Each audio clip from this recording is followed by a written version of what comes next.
আসসালামু আলাইকুম বন্ধুরা, আমরা আজকে দেখাবো শতবর্ষী আম গাছ। এটা অবস্থিত গোপালগঞ্জ জেলার কাশিয়ানী থানার মধ্যবর্তী সাম্পানের পাম্পের সামনে। এটি অবস্থিত প্রায় 200 বছর আগে। এখানে যেতে যেতে দেখবেন দুই ধারে কিছু দোকানপাট আছে। দোকানপাট নিয়ে দেখলে বোঝা যাচ্ছে অনেক পুরাতন আর কি। এখানে একসময় এখানে অনেক জমজমাট ছিল, বিভিন্ন জায়গাতে লোকজন দেখতে আসতো। এখন আর সেগুলো নাই। আর এই যে আম্বা গাছটির দিকে আমরা নিয়ে যাচ্ছি, এই যে সেই শতবর্ষী আম গাছ।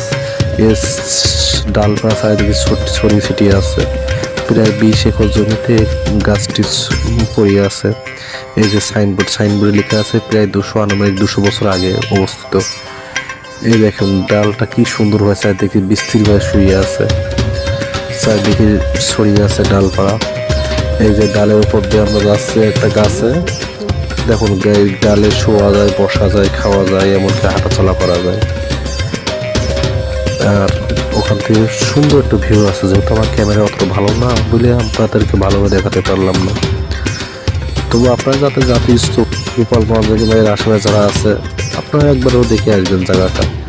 যেহেতু এটা প্রাচীন সম্পদ, অনেক বছর ধরে আছে আমাদের প্রাচীন সম্পদ, আমাদের দেখার দায়িত্ব আমাদেরকে।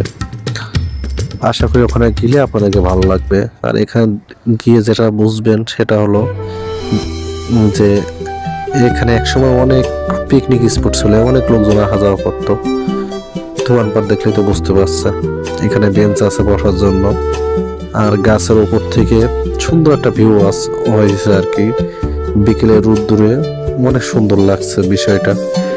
আর পুরো এলাকাটা এক কথায় গরমকালের জন্য খুব ভালো। গরমকালে ছাতি হয়ে থাকবে, ছাতা হয়ে আকাশ আমাদেরকে ছায়া দিবে।